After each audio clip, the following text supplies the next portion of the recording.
La siguiente es una producción de 360podcast.sb. Diana Verónica y Tony, la entrevista se sube todos los días a 360podcast.sb, el primer hub de podcast en El Salvador. O puedes volver a escucharla por Spotify, Google Podcast, Apple Podcast, Amazon Music o TuneIn.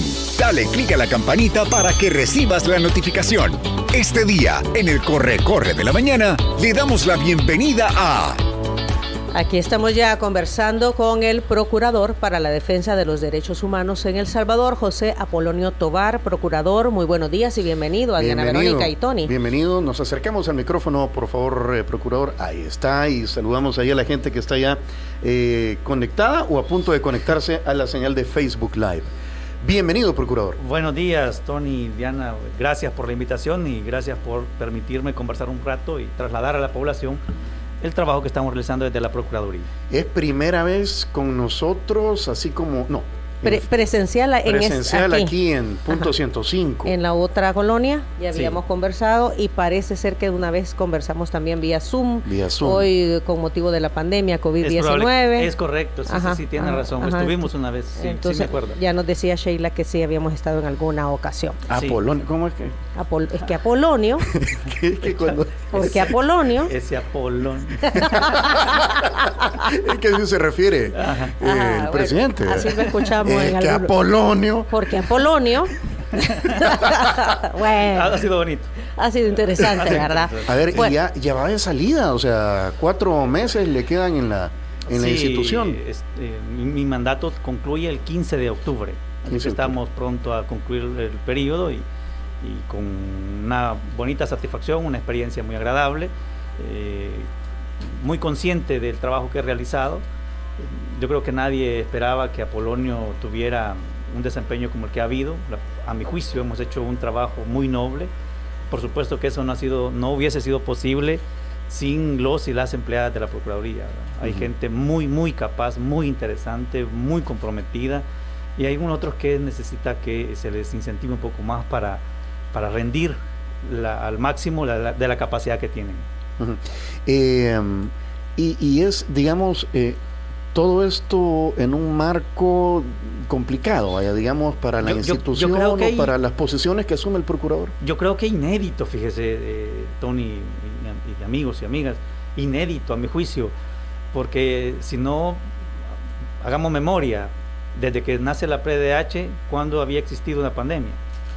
¿Cuándo había existido un partido político que la población le concediera el favor de gobernar la Asamblea, de gobernar el Ejecutivo, y que ello le permitiera nombrar funcionarios de segundo grado sin tener que estar negociando con otras fracciones?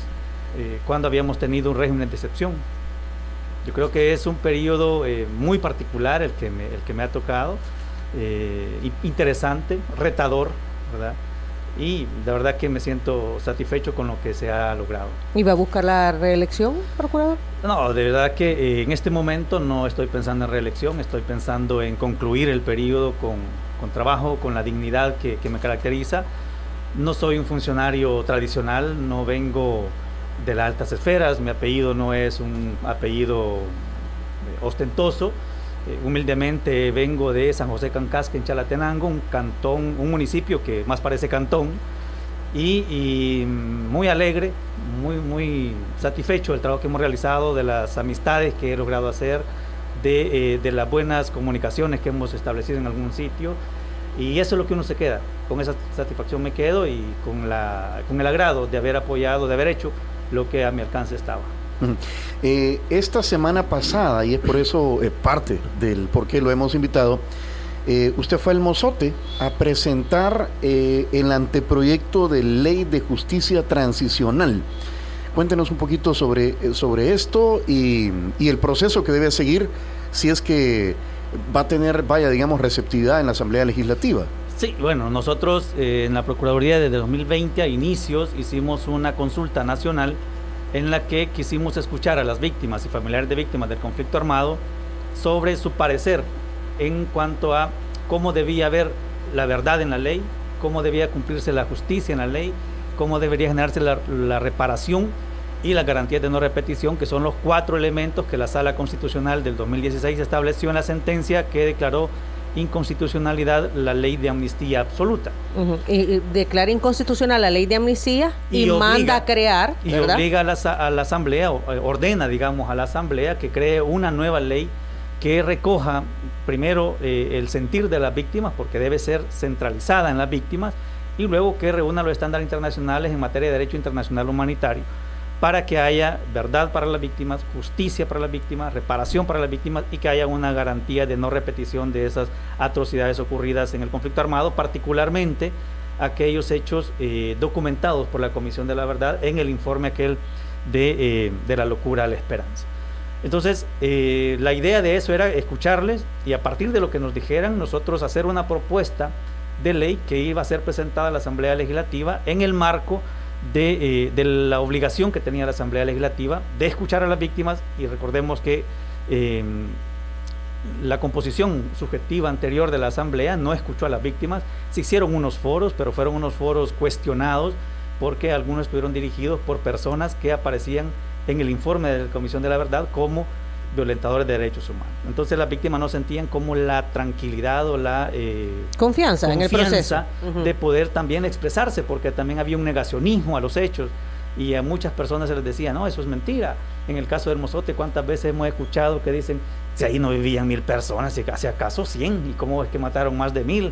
Entonces son cosas como esas que el Estado no termina de reconocer para que haya un proceso de reparación hacia las víctimas. Entonces, luego de la escuchamos, un equipo de la Procuraduría comenzó a trabajar el anteproyecto. Ustedes recordarán que fui invitado en más de una oportunidad a la Asamblea Legislativa, y en esta composición actual de la Asamblea, en una primera oportunidad se me invitó para que fuera a expresar sobre mis puntos de vista sobre el proyecto de ley. Lo hicimos, explicamos, pero al final digamos que tuvimos una especie de reclamo porque no llevábamos el proyecto de ley, y justamente porque lo estábamos preparando. Habíamos tenido en medio todo el abordaje de la pandemia, habíamos tenido suspensiones hasta del 80% de nuestros empleados y empleadas en momentos difíciles de la pandemia, y eso obviamente redujo el accionar normal, pero lo terminamos. Y en la siguiente oportunidad lo fui a presentar ya a la Asamblea Legislativa, lo expliqué, y últimamente lo enviamos ya físicamente, ya con las últimas correcciones. Valga decir que ese anteproyecto de ley que hemos enviado a la Asamblea, a la Comisión de Justicia y Derechos Humanos de la Asamblea, cuenta con los aportes, digamos, de la Oficina del Alto Comisionado de Derechos Humanos. Y además yo particularmente le pedí al doctor Florentín Meléndez que lo viera. ¿Por qué? Porque acordémonos que él era uno de los magistrados de aquel momento, el 2016, y por supuesto él conoce al detalle la sentencia que declaró la inconstitucionalidad de la ley de amnistía, y me parecía que es una persona que podía aportarnos muchísimo en el proyecto. Y él nos dijo un proyecto muy bueno, nos hizo algunas observaciones, algunos comentarios, algunas recomendaciones, las que consideramos podían incluirse, y lo enviamos. Esta ley contiene aspectos muy importantes, y aquí hay que ser honestos. A las víctimas y a los familiares de las víctimas les interesan esos 4 puntos en concreto. ¿Cómo se van a realizar? Esa es una obligación del Estado. ¿Cómo va a materializar la reparación? ¿Cómo materializar la justicia y la verdad? Esa es obligación del Estado. Pero en este proyecto de ley, lo que este día, el viernes, hicimos en el Mozote es el inicio de la devolución de esas consultas. La idea es que vamos a ir a todos los sitios que fuimos en el 2020 a decirles, los escuchamos, hicimos esto, y lo que hicimos tiene estos componentes. Es decir, esto es lo que hemos presentado, pero le estamos aclarando a las víctimas y familiares que no les dejo el texto del anteproyecto presentado, porque puede haber alguna equivocación en alguna persona, decir, miren, esto es la ley ya. No es la ley. No, esto va a ir a discusión, o sea, los diputados le pueden quitar, poner, agregar. O sea, esta es la propuesta que desde la Procuraduría se hace para la ley de justicia transicional. Exactamente. Ajá, pero a ver, en la elaboración de esta ley pues participan un montón de instituciones. Fíjese que no. Realmente fue elaborado por un equipo de 4 personas de la PDDH, lo revisamos nosotros. No, me refiero a la que va a decidir la Asamblea Legislativa. Sí, exactamente. Porque este es uno de los insumos. Exactamente. Por eso es que dice usted, no la podemos entregar porque esta no es la ley que va a quedar. Exactamente. Es un insumo para la Asamblea. Entonces lo que estamos diciendo a las víctimas es, justamente se ha entregado y serán los diputados y diputadas quienes la analicen, estudien y determinen si aprueban esta o esta más lo que diga. Por ejemplo, sé que Vidas, que es una ONG, ha presentado una propuesta, Benjamín Cuellar. Benjamín ha Cuellar, presentado una exacto. propuesta. Entiendo yo que también los diputados y diputadas están preparando otra propuesta, ellos al interior. Me parece a mí que es así. Entonces, será el conjunto de cosas, ¿no? Lo que al final determine qué es. Pero le decimos eso a la población para que no haya una confusión y digan que luego yo les mentí, ¿verdad? Porque esa es una situación. De lo que se trata al final, y para contextualizar a nuestra audiencia, es que el país históricamente haga esa catarsis. Vaya, lo acabamos de ver ahorita hace un par de semanas en Colombia, donde militares en situación de retiro, frente a los familiares, hicieron confesiones históricas de que mataban gente por cuotas. Sí. Y estaban los familiares ahí y lo hicieron. O sea, esa es la aspiración, a llegar a situaciones como esa donde los victimarios se paran frente, reconocen. Sí, hay un foro hubo en Colombia en el que hubo y fue bien interesante porque pudimos ver ahí a la señora Aida Betancourt, por ejemplo, enfrentar a las personas que la tuvieron en cautiverio y reconocer que fue eso efectivo, ¿no? Mire, acá lo que buscamos, yo siempre he dicho que El Salvador, el problema del Salvador, que me puedo equivocar por supuesto, es que no rompe ciclos. Cuando digo no rompe ciclos en el ámbito de violencia, no lo cierra. Porque si usted hacemos una breve repaso, la matanza, digamos, de 1932 fue algo que al día de hoy no se reconoce, fue algo que al día de hoy no se repara. Y luego ocurre la década de los 70, que estalla con la guerra de los 80. Se firma el acuerdo de paz en el 92 y al día de hoy no hay reparación. Muchos casos no hay reconocimiento, no hay garantía de no repetición, no hay justicia para la gente, no se conoce la verdad. Veamos entonces el caso de Colombia. ¿Cuánto hace que se firmaron la paz? Muy poco. Hace poco. Y ya hay esos eventos de reconocimiento, de perdón, y que el perdón es algo interno de cada uno. Yo no puedo perdonar por mi mamá, ni por mi hijo, ni por mis hijos, nada, es cada uno. Entonces la verdad implica que las víctimas conozcan qué pasó, por qué pasó, cuándo pasó, dónde están, y al final decida si quiere o no quiere perdonar. Entonces, para romper ese ciclo de violencia, que comencemos a construir una sociedad en la que podamos vivir o en la que pretendamos vivir un poco más armónicamente. Y obviamente eso debería ayudar también con los niveles de inseguridad social que se generaron, porque después de 1932 se genera el fenómeno de las maras, y lejos de abordar las causas estructurales de la exclusión económica, de la exclusión política, de la deserción escolar, de la falta de atención en los hogares más pobres, lejos de tocar, de abordar esos temas, lo que se generó fue crear empresas de seguridad privada para fortalecer algunos aspectos económicos que permitió, digamos, el crecimiento de las maras, que es las cosas como son. O sea, los problemas siguen siendo los mismos, procurador, solo que más grandes. Sí, entonces a mí me parece que es pegar ese paso de reconocimiento, y la ley de justicia en transición busca eso. No es debe haber procesos penales, deben haberlos, porque debe haber justicia, y las personas que resulten condenadas o responsables, debe haber una sanción. Pero también no es el proceso penal común, normal, ordinario. Por eso es en transición, porque tiene un componente de alcanzar, de pasar del conflicto a la paz, de la locura a la esperanza, como se llamó el informe, ¿no? Entonces hay ese componente que busca. O sea, nosotros en la ley hemos planteado, en el aspecto de justicia, por ejemplo, le hemos dejado 3 alternativas a los señores diputados, porque son meras recomendaciones. Es una, que se cree una jurisdicción especializada para la paz, similar a lo que se hizo en Colombia. Pero eso implica crear más juzgados, contratar más jueces, contratar personal, que tenga la especialización de la justicia transicional. Y eso implica más tiempo. Entonces algunas víctimas pueden decir, mire, ya no esperamos 30 años y vamos a esperar otra vez 3 más para formar esto. No, mucho tiempo. Entonces decimos la segunda alternativa. Si es mucho tiempo, entonces convirtamos. En San Salvador hay 15 juzgados de paz, 7 juzgados de instrucción y me parece que 6 de sentencia. Convirtamos uno de paz, convirtámoslo en especializado de transición. 1 de instrucción, convertámoslo en 1 en justicia de transición y 1 de sentencia. Así en Santa Ana, en San Miguel, que también en Santa Ana hay 4 de paz, en San Miguel creo que hay 4 de paz, hay 3 de instrucción y hay creo que 2 o 3 de sentencia, una cosa así.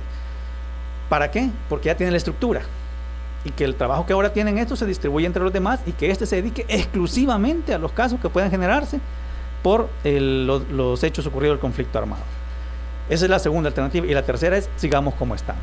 Es decir, que lleguen a los juzgados tal y como están ahora establecidos. ¿Por qué hacemos estas 3 propuestas? Primero, porque creemos que los casos que se vayan a generar van a ser bastantes. Segundo, porque la investigación está centrada en las víctimas, no es el proceso tradicional penal y requiere de mucha más información, requiere de mucha más indagación, requiere de mucho más esfuerzo para alcanzar los objetivos previstos y que al final haya una sanción. En la ley no planteamos ningún número de cuánto debe ser de sancionado X o Y persona o por qué caso. ¿Por qué?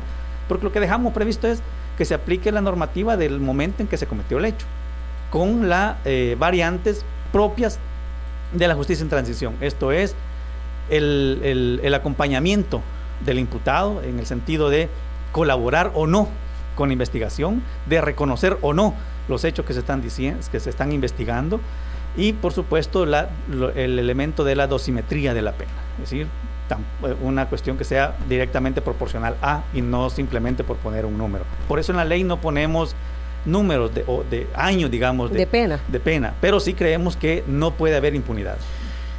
Bueno, hasta un santo tenemos y la verdad jurídica todavía no se conoce. Hay un antecedente, ¿verdad, procurador? De la aplica, a ver, no es de esta ley, sino que, a ver, la metodología, no sé cómo llamarle, un caso en el oriente del país que fueron al juzgado y la víctima perdonó al hechor, o sea, el hechor reconoció el hecho, explicó lo que había sucedido y la víctima lo perdonó. Sí, de hecho creo que si no me equivoco fue en Usulután, es de un caso en el que un adolescente en aquel momento fue secuestrado y se llevó adelante todo la investigación. Me parece que todo se sustanció en un juzgado de menores porque en aquel momento los dos eran menores de edad y efectivamente hubo reconocimiento del hecho, hubo reconocimiento de las razones. La persona imputada dijo que él pues seguía una orden, otras personas habían fallecido o fueron asesinados en el proceso, no lo sé, durante el conflicto armado, pero efectivamente hicimos un acto en la Corte Suprema de Justicia en el cual hubo esa manifestación de perdón público por el hecho ocurrido y la víctima naturalmente perdonó, ¿verdad? Eso es un elemento importante. Fue muy satisfactorio porque se concluyó con un encuentro positivo entre la víctima y el victimario. Y terminaron abrazados. Me recuerdo que la fotografía fue un abrazo que demostraba el perdón. Así es, ¿verdad? No, y ahora ya son adultos, ¿verdad? Ya personas bastante grandes, pero que reconocen primero lo que ocurrió y luego que no era lo correcto o que no fue correcto, digamos, por los sufrimientos que se generan. Procurador, cuando se habla de este tema, muchos dicen, miren, ya eso ya pasó, ya deberíamos de estar hablando de otras cosas para salir adelante. Ahora, yo creo que el que no lo ha vivido en carne propia, ¿verdad?, no entiende la dimensión de este asunto de la justicia transicional, ¿verdad? Sí. Y de conocer la verdad y de llegar al perdón y sanar heridas. Sí. O sea, que de acuerdo a toda toda la participación de las víctimas, ¿verdad?, en los insumos que ustedes recabaron, ¿cuál debería ser entonces el razonamiento que entendamos todos de esta ley de justicia transicional? Mire, yo les decía a las víctimas y familiares de víctimas esta vez en el Mozote que esos comentarios los hacemos porque el Estado no fue capaz de mantener o de trasladar a las nuevas generaciones lo horroroso que fue el conflicto armado, las afectaciones que generó el conflicto armado a inocentes, a civiles. Y eso pasa porque no se reconoció, no hay un reconocimiento de ello. Entonces las nuevas generaciones dicen, no, miren, si A mí ni me interesa si ya son comentarios como eso, no, ya pasó. Pero ¿qué pasa? Mientras ese reconocimiento no se dé, las heridas están ahí, el dolor de las víctimas está ahí, el dolor de saber, de ver que sus familiares desaparecidos no sabe dónde están, que no sabe por qué los asesinaron, que no sabe por qué se los llevaron ese día de la casa, que no sabe por qué pasó todas las masacres que pasaron en diferentes lugares, como el Mozote, el Ligueral, Zumpul, Las Hojas, La Quesera, o sea, son muchas, el Calabozo de San Vicente. ¿Por qué pasó? Veamos los ejemplos internacionales. Colombia, el reconocimiento, ¿qué es lo que está pasando? Está ilustrando a la población. Alemania, el gran país que generó todo el conflicto de la Primera y la Segunda Guerra Mundial. En Alemania hay un reconocimiento. Se votó la barrera del negacionismo de los hechos que ocurrieron en aquel momento, para que las generaciones entiendan que es necesario conocerla para que no se repita. Pero aquí comenzamos a perder valores, comenzamos a perder principios. Yo particularmente me acuerdo que cuando yo estaba en secundaria, en sexto, quinto grado, había la materia aquella de valores, moral y cívica. La quitaron. Y esa materia ilustraba, educaba, formaba. Es que ahora ni buenos días queremos decir. O hay algunas personas que ni eso hacemos. Entonces, creo yo que pasa por eso, ¿no? Por trasladar valores, por trasladar principios, trasladar la historia, y en eso es responsable el Estado como tal, y nosotros los adultos, a nuestros hijos, de cómo lo ha sido. Procurador, mencionó usted a las maras, a las pandillas. No podemos obviar abordar el tema del régimen de excepción y del papel que ha estado jugando la Procuraduría para la Defensa de los Derechos Humanos. He escuchado comentarios de instituciones y personas que están abordando el tema y quisieran una mayor participación del procurador o una mayor presencia o posiciones con respecto a lo que está ocurriendo con el régimen de excepción. La gente lo apoya, el régimen de excepción, es lo que hemos visto en las encuestas de opinión de la Gavidia, de la UCA recientemente. ¿Cuál ha sido este papel que ha jugado la PDDH? Bien, sí, nosotros en la Procuraduría creamos el plan de monitoreo nacional a partir de la adopción del régimen de excepción el 27 de marzo de este año, con la idea de tres objetivos. Uno, darle atención en la medida de las capacidades de la institución a las víctimas, primero las víctimas de la violencia social que tenemos. Luego, a las víctimas que se generen en cualquier escenario. Y cuando hablo víctimas en concepto amplio, es toda aquella persona que tiene alguna agresión, cualquiera. Esto es un robo, un hurto, una violación, una agresión, una afectación a una persona que esté sujeta a autoridades estatales. Y luego también un monitoreo permanente a la actividad de las fuerzas de seguridad pública, la policía, la Fuerza Armada, y luego una verificación en sede judicial, la Fiscalía y juzgados. Solo para poner más en contexto todavía, de lo que se trata es de defender a las víctimas, ¿verdad? Víctimas, aquí no estamos, para que nadie vaya a decir que se están defendiendo pandilleros ni criminales. Ojo, son víctimas de la ley, pues, nosotros, de la mala aplicación de la ley. Nosotros realmente, por eso en alguna entrevista yo dije, queremos ratificar que la Procuraduría está defendiendo a las víctimas, en cualquier escenario, en cualquier contexto, de cualquier naturaleza, víctimas. No defendemos criminales, como se nos ha dicho en alguna oportunidad, no defendemos delincuentes, como se nos ha dicho en alguna oportunidad, sino que defendemos a las víctimas, a las personas. Porque las personas son sujetas de derechos y más aún sujetos los derechos universales que concede o que nos da los derechos humanos. En ese contexto nosotros en el primer mes de marzo a abril, si me parece es del 27 de marzo al 25 de abril, recibimos 817 casos. De esos casos 14 eran colectivos, donde había más de una persona.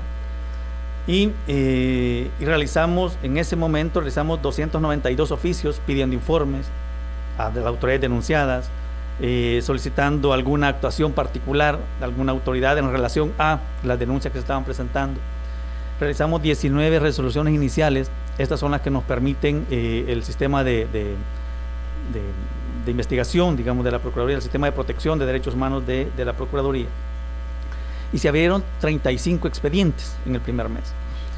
14 expedientes, uno por departamento, que incluye, o que lo hicimos de esa manera, digamos, para acumular en ese expediente todas las denuncias que se generaron ese mes, porque si no nos íbamos a atomizar de expedientes.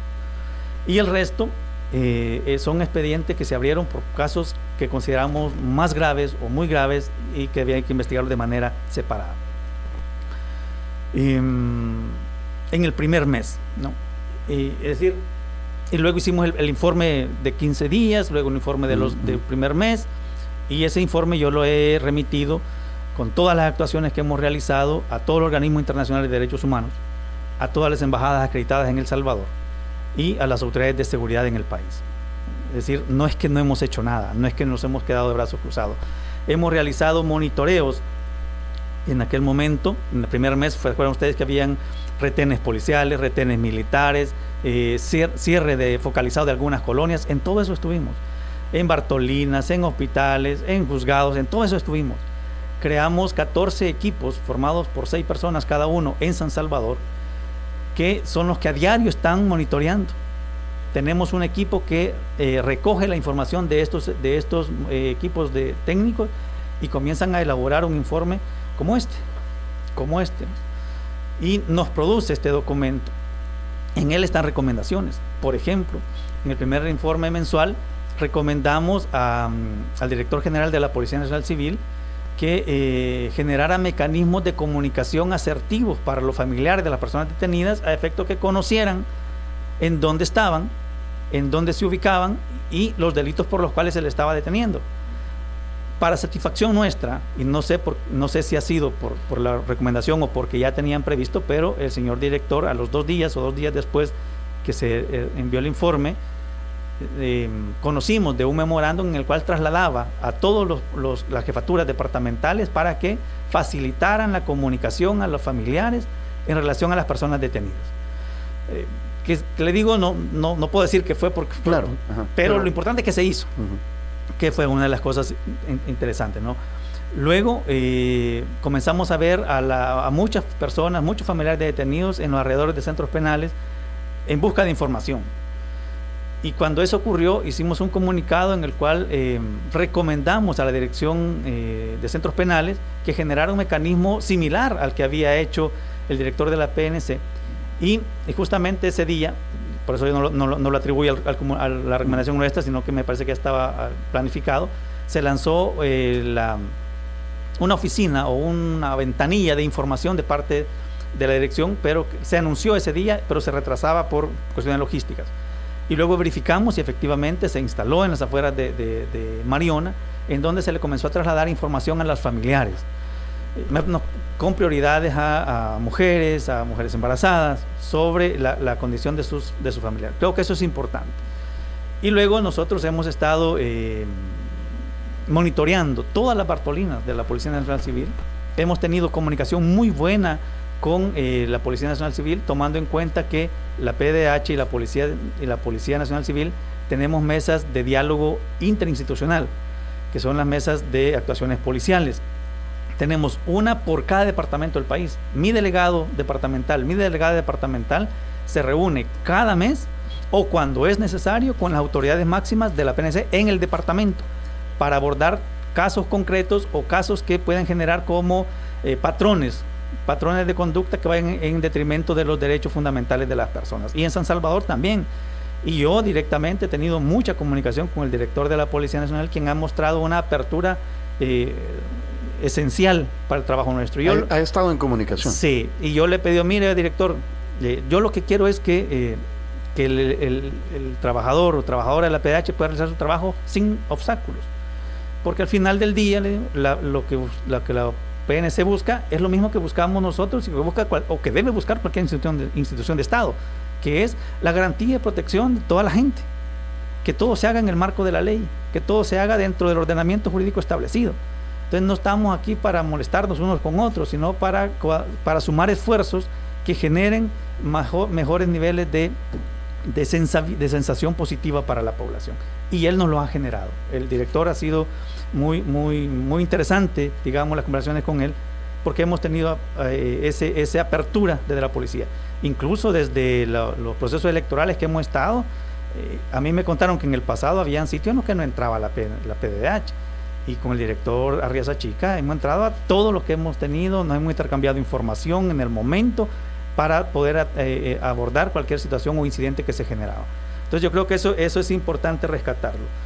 Y en este segundo mes, que algunos dicen que efectivamente no hemos hecho mucho, en este segundo mes, o el segundo mes, digamos, del 26 de abril al 25 de mayo. La primera prórroga del régimen de excepción. Durante la primera prórroga se han atendido 1.114 denuncias.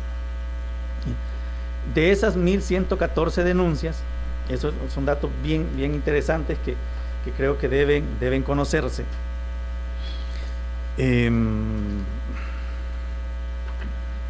Nosotros hemos informado de los 10 derechos más denunciados. Y el derecho más denunciado, como naturalmente es el derecho a la libertad personal, con 567 denuncias. O sea, que se lo llevan detenido a la persona. Pues. Sí, ajá, exactamente. Ajá. Pero claro, la población estima que es una detención arbitraria. Así nos la ponen, ¿no? Entonces, ¿qué es lo que nosotros hacemos? Nosotros actuamos bajo el principio de la buena fe, que se le cree a la persona denunciante que lo que está diciendo es correcto, pero estamos obligados a verificar. Es decir, nuestro sistema de protección nos obliga a que indistintamente nosotros, como seres humanos, le creamos a la persona que llega, pues debemos hacer la investigación y debemos promover la presentación de informes a la autoridad denunciada. Todos estos casos están sujetos a verificación. O sea, están en proceso. Están en proceso. Todavía ustedes no tienen la información de parte de las autoridades si ha habido cumplimiento o no de la ley para la detención de estas personas. En varios casos ya tenemos respuesta de la petición que estamos haciendo, el informe que hemos pedido. Pero no hemos concluido para determinar si hay o no responsabilidad. Eso es una cosa que hay que dejar bien en clara, porque a mí me parecía muy atrevido, digamos, decir... tenemos documentado 23 o 25 casos de tortura. ¿Cómo lo verificaron? La pregunta que yo le haría a la persona que dijo eso, ¿cómo lo verificaron? ¿Dónde lo verificaron?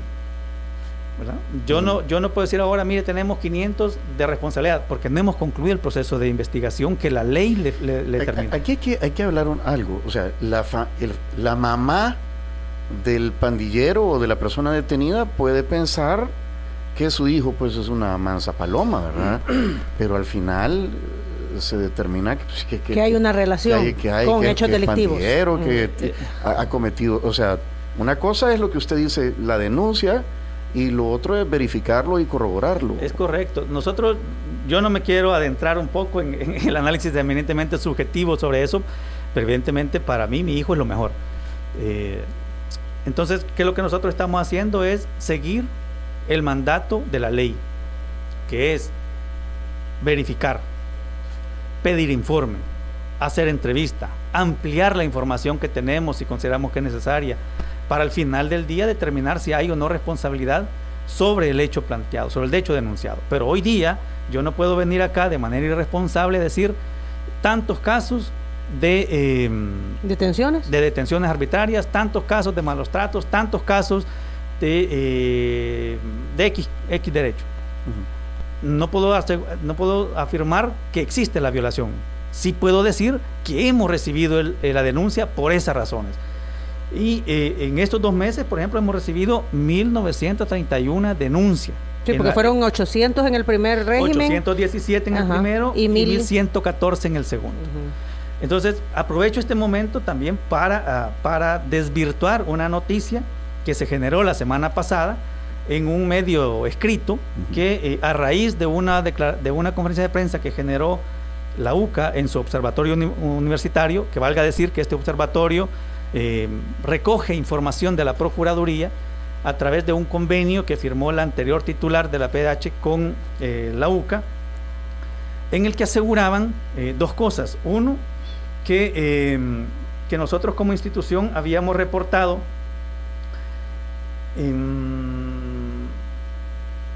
está buscando el dato ahí. Sí, habíamos reportado 178 casos en el primer periodo. 178 casos de denuncias de afectación a derechos humanos, 178, cuando en realidad habíamos reportado 817. Es decir, el SIGI, que es el sistema institucional de información que tenemos, no recoge toda la información del régimen de excepción, porque el régimen de excepción hemos creado una base particular a través de una app, a través de la web, a través del sistema de chat de WhatsApp. Entonces desconozco quién le entregó esa información, porque lo que se le entregó no fue eso. Y el dato está incorrecto. Ese es un dato totalmente incorrecto que presentó el observatorio de la UCA. Y luego otro dato que me parece necesario aclarar, aunque no soy el indicado para aclararlo, porque debió haber sido la universidad a través del observatorio quien lo aclarara, es que en la noticia generada por este medio escrito afirmaron que la PDH no recibe a los familiares de las víctimas, sino han transcurrido 15 días después de la detención, lo cual es totalmente falso. Nosotros atendemos a la familia en el momento en que lleguen. Y claro, nosotros de manera privada se le consultó al director del observatorio que de dónde habían sacado ese dato, y nos contestó vía escrita en un chat que era un craso error de ese medio escrito, porque se refería a la PGR, y ustedes recordarán que en algún momento... Procuraduría General de la República, no a la PDDH. Exactamente. Ustedes recordarán que hubo un momento en que la población decía que no le estaban recibiendo también, porque la PGR, hay que decir, o sea, se le ha incrementado el trabajo y no sé cómo está haciendo la PGR para darle... rebalsada. Recordemos que quien tiene que suministrar el abogado defensor para una persona detenida... En caso de no tener medios económicos para pagar un abogado privado... Es la Procuraduría. Exactamente. Exacto, entonces, la General de la República. Es así. Entonces la pregunta es, aquí la pregunta sería, las personas o el instituto o el Observatorio de Derechos Humanos que generó la noticia, que generó la información, ¿pidió que se rectificara esa mala información? Porque si no se hizo, que hasta ahora no tenemos respuesta de que se haya hecho, nos parece que es una irresponsabilidad, porque se conoce que no es cierto. Y luego, obviamente, haremos lo pertinente. Concluyo el punto diciendo que la Procuraduría, en el primer mes del régimen, se abrieron 35 expedientes, como les comentaba antes. 8 de esos expedientes que están en proceso de investigación están vinculados con denuncias de afectación al derecho a la vida en el primer mes. No estoy diciendo que hasta ahora tengamos declarada responsabilidad, aclaro esto, ¿no? Pero que sí, del primer mes se abrieron 8 expedientes vinculados al derecho a la vida. De los 35 que se abrieron a nivel nacional, recordando que 14 eran para acumular un montón de denuncias, y el resto son de casos que consideramos particulares. Y cuando habla de derecho a la vida, son estos casos de gente que presuntamente murió vapuleada. Digamos que personas que presuntamente han fallecido en algún centro de detención o a consecuencia de haber sido detenidos. No estamos diciendo que es responsabilidad de un agente de seguridad o de otro agente de seguridad, sino que estamos investigando qué fue lo que ocurrió. 14 casos. 8 en el primer mes. 8 en el primer mes. Pero en el segundo mes se abrieron 42 expedientes más.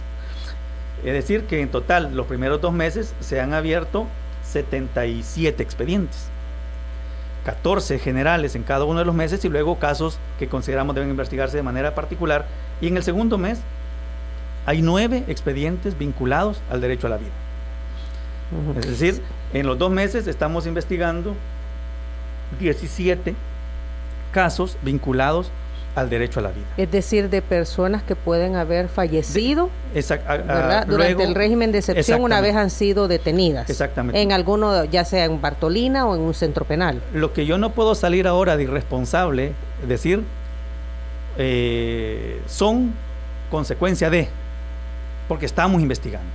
Yo siempre dije, desde que llegué a la Procuraduría, que yo me iba a caracterizar por primero hacer la investigación, primero documentar bien todos los casos y luego decir lo que estimamos o la conclusión que tenemos, pero no al revés, porque el error puede ser muy grande y luego no lo podemos llegar a corregir. Procurador, ¿con qué celeridad o con qué recursos cuenta o están brindando las autoridades la información, porque si eso ha sucedido, pues también hay gente, porque aquí y yo creo que lo han admitido, o sea, a veces pagan, en este régimen de excepción, han pagado justos por pecadores, hay gente que no debería estar ahí, o que no, para que no se repita, pues, que una persona, en caso de haber muerto vapuleada y no tenía que estar ahí, actúa rápido. Sí, yo creo que ahí hay datos interesantes. Primero, la Procuraduría siempre ha sido una de las instituciones que más limitantes ha presentado. Siempre la han denominado como la cenicienta del Ministerio Público. Sin embargo, la Procuraduría Junta de Personas Migrantes y Seguridad Ciudadana están haciendo un gran esfuerzo. Ellos están liderando este monitoreo, esta Procuraduría Junta, que justamente lidera el licenciado Saúl Baños, una persona de capacidades conocidas, de trayectoria conocida en derechos humanos, y que nos están generando insumos importantes, ¿no? Por supuesto que a él se suma los demás procuradores y procuradoras de la Junta Específica, que les he pedido que se sumen a la tarea en la que nos encontramos por el contexto, la coyuntura que tenemos, y he creado una secretaría técnica que acompañe todos esos esfuerzos desde comunicación, desde protocolos, desde relaciones, de darle el acompañamiento con las delegaciones departamentales, porque estamos a nivel nacional, es un trabajo muy fuerte estar coordinando delegaciones y todo el área central, pero creo que estamos haciendo un esfuerzo importante. A eso es que nosotros decimos, en este mes, por ejemplo, en el segundo mes, que va del 26 de abril al 25 de mayo, hemos realizado 3.350 gestiones institucionales de cara a darle solución a los 1.114 casos o denuncias que hemos recibido. Estas están vinculadas a gestiones interinstitucionales, al libramiento de oficios, al libramiento de resoluciones iniciales, atención psicológica, gestiones con otras instituciones. Hemos realizado varias de toda esa actividad. Esperamos nosotros que podamos tener pronto un informe que refleje todo el resultado de lo que estamos recopilando. ¿Por qué estamos haciéndolo de esta manera? Porque el mandato de la Procuraduría en la Constitución establece que debemos monitorear, que debemos verificar, que debemos pedir informe y que debemos documentar. Eso es lo que nos dice. Ahora, alguna gente lo que quisiera es que el procurador o delegados y delegadas del procurador estuvieran todos los días en los medios de comunicación diciendo y haciendo. Pero algunos se molestaron un momento conmigo. Yo les dije, miren, si me dicen en cuál artículo de la ley o la Constitución dice de que los lunes debo ir a tal medio, el miércoles a tal medio, el viernes a tal medio y el otro día hacer una conferencia de prensa, lo hago. Pero no lo dice. Y no es que no estemos haciendo nada, están documentando. Les repito, los informes los hemos mandado a todos los organismos de derechos humanos que están acreditados en el país y a los organismos a los que pertenece la PDH, como la GANRI, la FIO, la RINCA, que son instancias internacionales que aglutinan a todas las procuradurías del mundo. Pero muchos se preguntarán, procurador, pues sí, pero los primeros a los que se debe la Procuraduría para la Defensa de los Derechos Humanos en El Salvador es a los mismos salvadoreños. Sí. Entonces, entendemos el punto, procurador, de que debe de, una vez usted dé una resolución, debe de estar suficientemente sustentada con informes y con hechos, ¿verdad? Claro. Porque son demasiado sensibles los temas como para dar una resolución no apegada a la información. Entonces, en el caso, por ejemplo, de las 8 denuncias del primer momento del régimen de excepción, del primer mes, que decía usted, hay 8 denuncias por derecho a la vida, ¿verdad? ¿Cuánto se tendrá que esperar? Porque también me llama mucho la atención que dice, tenemos una muy buena relación con las autoridades y la actuación de la Procuraduría ha podido ser fluida. Sí. Con la verificación de los casos, con el acceso a la información, nos han permitido el ingreso a todos los lugares que hemos solicitado para verificar la información. O sea, ¿qué tanto se tendrá que esperar? Sí, mire, nosotros digamos que tenemos buena comunicación en la medida que nos están contestando, pero también tenemos que analizar la información que nos están dando, contrastarla con la denuncia que tenemos y luego concluir si necesitamos hacer alguna ampliación o no. Y son varios los casos que tenemos y además de eso se suma el trabajo ordinario que siempre ocurre. Nosotros esperamos dar una respuesta pronta. Yo esperaría que antes que finalice el periodo, pues tener un informe que detalle un poco los resultados de toda esta investigación y que nos permitan generarle a la población, como usted dice, nos debemos a la población. Todos estos informes están disponibles. Estos informes están disponibles, se pueden acceder a ellos. Los avances de las investigaciones. Fíjese que en los avances es un poco complicado porque acordémonos que son datos bien sensibles, son delicados y la confidencialidad es un aspecto que nos juega en contra. No podemos estar dando informes sobre víctimas porque afectamos el derecho a la información privada o particular. Hay, por ejemplo, algunos casos, unos informes que hemos recibido sobre unos casos de investigación de estos derechos a la vida que ni siquiera al denunciante se lo hemos facilitado porque corremos el riesgo de cometer alguna ilegalidad y de eso también nos tenemos que estar cuidando. Además, en la verificación de audiencias, todos los expedientes, todos los casos tienen reserva judicial. Entonces tampoco podemos nosotros comentar sobre lo que escuchamos en la audiencia, más allá de decir que estamos en todas, que en algunas Fiscalía ha pedido que nosotros nos retiremos, sin embargo el juez ha dicho no. Luego de escuchar a la contraparte ha dicho no, Procuraduría se queda para que pueda presenciar todo el desarrollo de la audiencia, pero no podemos hacer detalles específicos sobre ello porque por la reserva. Todos tienen reserva. Es que ahorita me puse a pensar, la verdad es que con 36,000 personas capturadas bajo las condiciones del régimen de excepción, pues hay un montón de instituciones como la suya que están, voy a utilizar la palabra rebalsadas, pero sería que el trabajo... Abarrotadas. Los jueces, la PGR... Todo el sistema de justicia. Todo el sistema de justicia. Sí, la verdad es que el contexto mismo nos ha llevado, ¿verdad? Nosotros, centros penales. Nosotros, por ejemplo, en este plan de verificación hemos creado, como les digo, 14 equipos de 6 personas, cada uno en San Salvador, para estar en los constantes monitoreos, en las constantes verificaciones, desde el principio, que al principio era mucho más complicado porque habían retenes, hoy ya no hay retenes, habían cierres focalizados, ahora ya no hay retenes focalizados,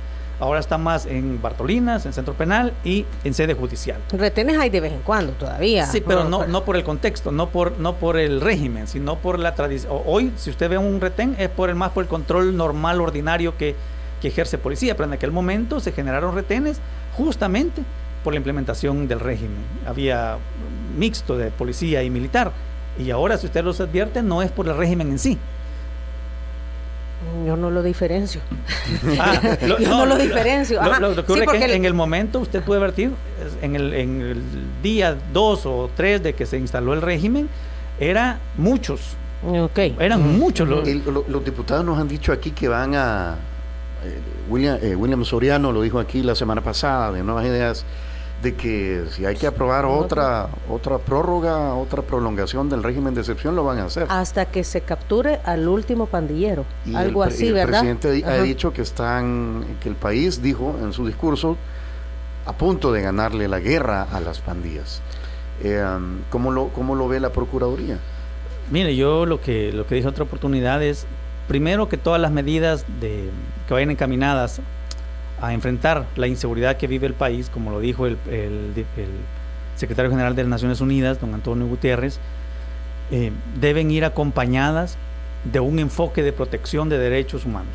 Esto es un enfoque de respeto a la legalidad, de respeto a las normas internacionales asumidas o ratificadas por El Salvador, y en esa medida creo yo que ¿a quién o a qué salvadoreño o qué salvadoreña no le gustaría tener un país en el que pueda transitar con tranquilidad, en el que pueda planificar un crecimiento profesional, personal, económico, sin que lo estén renteando, sin que tenga que pagar la renta, sin que tenga que llegar a un día a su casa y le digan tener 24 horas para irte o esto o lo otro?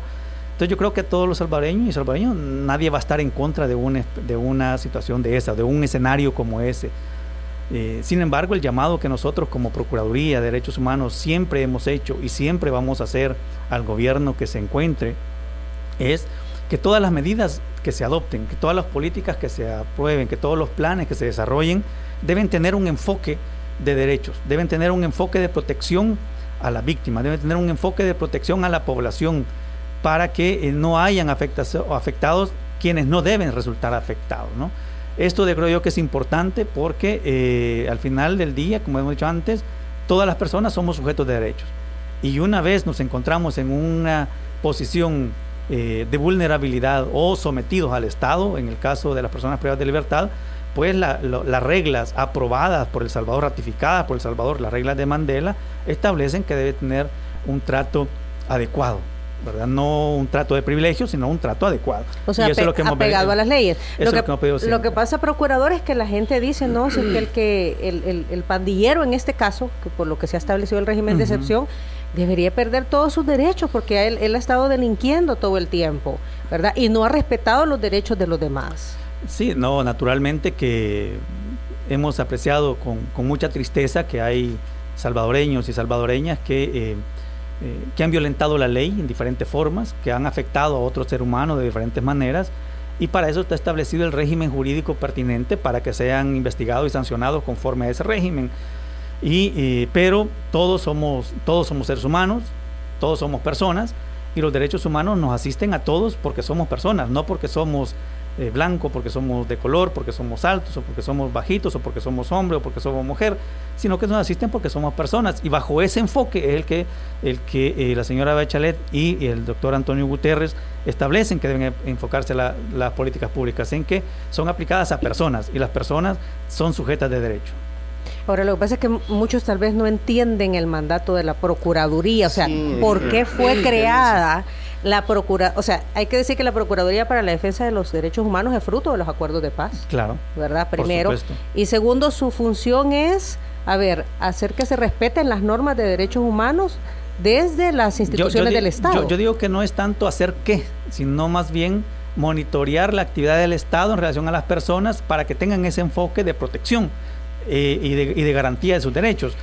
Digo esto porque no tenemos una fuerza coercitiva que nos faculte decir no hace esto, las decisiones no son vinculantes. No son vinculantes. Acordémonos que la Procuraduría, como defensor del pueblo, como ombudsperson a nivel internacional, es una voz moral, ¿verdad? Es una voz de conciencia hacia los estados, hacia los gobiernos, para que encaminen sus políticas públicas con un enfoque de protección, y que la actividad del Estado sea acorde al ordenamiento jurídico establecido, a la Constitución misma y a la norma convencional aprobada o ratificada por cada país.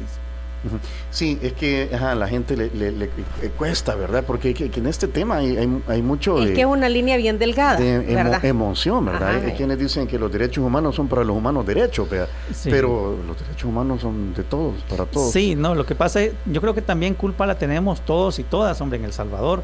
Y vuelvo al inicio. Justamente la Procuraduría surge como uno de los acuerdos de paz, como un producto del acuerdo de paz. Pero no hemos sido capaces de trasladarle a la población por qué y para qué y qué es. Es que yo estoy convencido que debería haber en la currícula formativa una materia que se llame desde kinder derechos humanos, y desde bachillerato debería haber una materia que se llame el defensor del pueblo, o el procurador para los derechos humanos, o el ombudsperson, como le quieran poner, desde bachillerato, para que el adolescente comience a conocer qué es el procurador o procuradora, qué hace la Procuraduría, cuál es su mandato, cuál es la filosofía de la creación de la Procuraduría o Defensoría, como se llama en otros sitios del mundo, para que comencemos a entender y que no es la defensora de delincuentes, que no es la defensora de criminales, sino que es la institución creada para monitorear, para verificar la actividad que ejerce el Estado como principal violador de derechos humanos en el mundo en relación a las personas. ¿Cuál es la forma de acción? Es que mire, la afectación a un derecho humano se da desde que usted llega a la unidad de salud y lo atiende un señor que es vigilante, y él le quiere decir para dónde va o con quién va, y si puede, y si no que se regrese porque no es ahí. Desde ahí hay una afectación porque no hay una atención al usuario. Cuando usted llega a una institución pública, a una alcaldía, por ejemplo, y la secretaria le dice, mire, venga más tarde porque ahorita vamos a otra actividad. Al café. Desde ahí hay una afectación y no la vemos. Desde que llegamos a una institución y no hay una accesibilidad para personas con discapacidad, desde ahí hay una afectación, pero eso no lo vemos. ¿Por qué no lo vemos? Porque tenemos unos problemas mucho más graves que ese quizás que no lo visualizamos. Pero, por ejemplo, el trabajo enfocado de la Procuraduría de Derechos Humanos de El Salvador no es el mismo que realiza el Defensor de Buenos Aires. La Defensora de Buenos Aires se preocupa más, sus preocupaciones son otras, son como el trato que recibe el adulto mayor en sistema financiero. Si el adulto mayor está siendo afectado en la pensión que recibe, el tratamiento en aspectos financieros, que las afectaciones del consumo. Sí, son otras cosas. Son otras realidades. Porque los mandatos son diferentes. Sí, son otra realidad. Hoy es 6 de junio, ¿cierto? Bueno, a esta fecha entonces, procurador, los casos de detenciones arbitrarias, las denuncias del derecho a la vida, no hay una conclusión de alguna de las denuncias por parte de la Procuraduría, un reporte final, por así decirlo.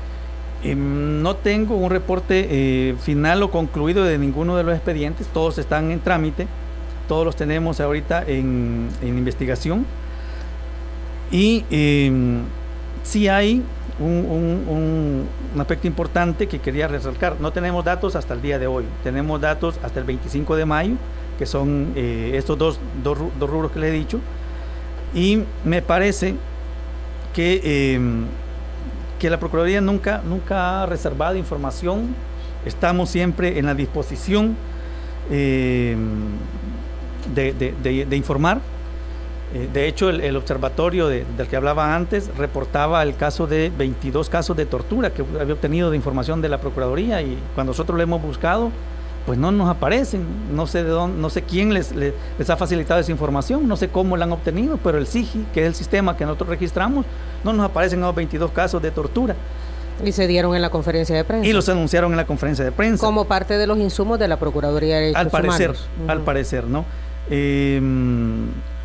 Estamos investigando en el caso que se acuerdan ustedes de un caso en La Libertad de una persona con discapacidad que había sido detenida. O sea, debemos tratar de un seguimiento desde el inicio hasta que fue puesto en libertad. O sea, nosotros hemos estado siempre pendientes de cada caso. Hemos estado mandando a nuestro personal a cada uno de los eventos que están generándose. En ese caso sí hubo un error entonces. O sea, podemos hablar resolución final que sí hubo un abuso por parte de las autoridades. Digamos que en el caso concreto ese, lo que hubo es que a nivel judicial se demostraron suficientes arraigos de la persona para determinar que no era necesario que estuviera detenido. Y luego de eso, porque falta concluir el proceso judicial para determinar si hubo o no si fue correcta o no fue correcta, o fue legal o fue ilegal la detención. Okay. Procurador, gracias, se nos acabó el tiempo, nos pasamos, son las 9:12 minutos. ¿Será que quedamos que en 4 meses o cuando esté ya el primer informe en firme, lo podemos compartir con nuestra audiencia? Por supuesto, yo les voy a hacer llegar el informe del que les he estado hablando, que es hasta el 25 de mayo, solo faltan hacer algunas adecuaciones más de forma.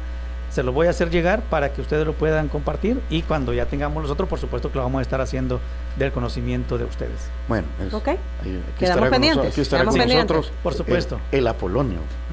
Apolonio. Apolonio. Es que Apolonio no nos ha enviado el informe.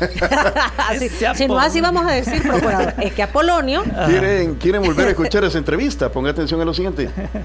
Si quieres volver a escuchar esta entrevista, ingresa a 360podcast.sb, el primer hub de podcasteros salvadoreños. Sigue a Diana Verónica y Tony la entrevista en Spotify, Google Podcast, Apple Podcast, Amazon Music o TuneIn. Esta fue una producción de 360podcast.sb.